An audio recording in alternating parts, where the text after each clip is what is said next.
It's now time to bring a feature on the show today as we analyze the state of the Nigerian economy. But before the close of today, it is expected that the National Bureau of Statistics will release its figures for the July Consumer Price Index, which measures inflation. Now, the figures for the month of June recorded a decline at about 17.75% from the May figures, which is pegged at 17.93%. Now, this implies the prices continued to rise, but in a slower margin in June, but is also a slower one rather than what was recorded in May. Meanwhile, the Composite Food Index also rose by 21.83% in June this year, compared to the 22.28% recorded in the month of May. Now, the increase we've seen so far is with regards to increases in the prices of bread and cereals, potatoes, yam and other tubers, milk, cheese and eggs, fish, soft drinks, vegetables, oils and fats, as well as meat. Well, joining me now to discuss this and much more via Skype as we analyze forecasts for the inflation figures we're expecting for the month of July, I have Michael Ilo, an economist. Good to have you on the breakfast show this morning.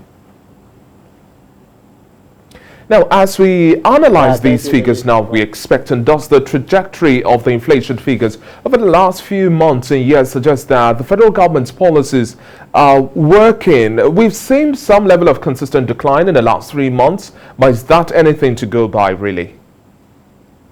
Well, I'm sorry, the answer will be a kind of emphatic no, because actually since March we've had the highest figure in 4 years. And April, May, June, unexpectedly maybe July, there's been a downward trend. But the figure is not material. Where you have 0.5, 0.7 decline on top of something that is already 17, 18%, it's, as far as I'm concerned, immaterial. If we benchmark our figures against, let's not even go abroad. Let's look at Sub-Saharan Africa. It's between Nigeria and Sierra Leone, Liberia, they are doing better. Ghana, Guinea, Niger, here their figure is like 1.7%. What are they doing that we are not doing? Somebody said, I think it was Milton Friedman, that inflation is a form of taxation. If you are trying to make the people better off, we should fight inflation. If you are not fighting inflation, then we are making our people worse off. And I'm sorry to say, this is a deliberate policy of government. Because if you don't do the things that you're supposed to do, whatever comes out of that, we should bear some responsibility for it. And now let's do some comparative analysis as well between Nigeria's inflation rate and those we've seen in the United Kingdom, in America, and even in Africa. The US, for example, is trying to push as much as possible to have inflation rates well below 2%, likewise the United Kingdom. But taking cues from Africa, like you said, it's not the best approach to go too far away to have such analysis. But some economies have opined that the level of inflation we have, especially for growing economies, some way, somehow, is good. But at a global average of no less than 3.5%, and Nigeria's inflation rate is at double digits. How alarming is this? And then how much of an intervention do you think we ought to have? Well, I think at this stage, government should put its house in order. Like you said, global average is around 3.5%. Other African countries are doing 2%. Even Rwanda, Guinea, these are countries that are putting their inflation in check. Nigeria should be in that category. We cannot be losing value and expect that our currency will remain as a medium of stability. One of the uses of the fund is of currency is for you to be able to store your wealth. When you are losing 20%, 15% of the value of your currency year on year, then something is wrong. People will begin to look for alternative currencies as a medium of keeping their money.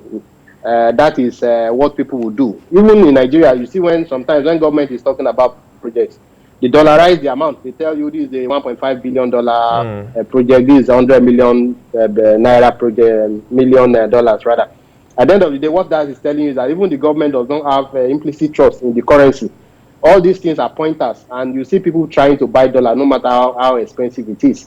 These are the things that you come up with if you don't try to put inflation in check.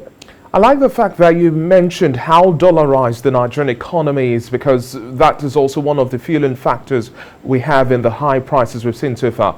In terms of the intersection between monetary and fiscal policies, yes, we've seen the CBN trying to manage inflationary tendencies in the domestic economy, but we're not having as much of a back-end from the fiscal authorities. To what extent do you think this also swings the pendulum to double digits instead of bringing out sharply to single-digit inflation rates?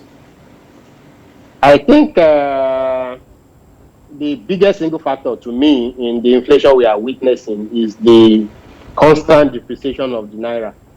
And to a large extent, CBN is responsible for that. On the other hand, it is a function of the productivity of our economy. If the economy is not productive enough, if your balance of exchange, balance of payments, as it were, is in favor of the other economies, then you're having problems. It's about time government sat down and look at the factors of the things to grow the economy, call people together.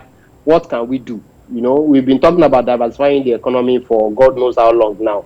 And year in, year out, when the oil industry is doing well, Nigeria is growing. When the oil industry goes into recession or there is a lower demand, Nigeria enters shock. So everything should not be tied to oil. If we want to grow this economy, it's about time we look in the other ways and do something concrete. Not just talking about it. And it's not about CBN throwing money here and there. It's an holistic approach. Being intentional, being strategic. And, you know, where government should know if I'm running an expansionary policy, if I'm doing something contractionary, if I'm trying to manage it, there should be parameters around it that we look at before we arrive at the roadmap. Now, the global economy is dealing with the coronavirus, and then the Delta variant is throwing fresh concerns, and the fact that we also have other variants that might come up. It seems like the COVID-19 is not going anywhere anytime soon, but we are seeing improved vaccine deployment. By the end of the day, Nigeria is also dealing with much more than this, because we also look at the spate of insecurity as well. And then we are expecting that subsidy regime is going to go off anytime soon once we have the implementation of the assented PIB since the passage. Now, do you foresee another decline in inflation figures, or what do you think will be the tweak? We've already crossed the first half of this year. The second half, quarter by quarter, how do you think things will play out in terms of the figures for inflation? Well, okay, thank you. Those things are expected. You know, if there is no increase in supply, and you have this kind of scenarios where prices of maybe petroleum products, those are key things. You know, people use petroleum products to power their engines because we don't have reliable public power supply and the rest of it.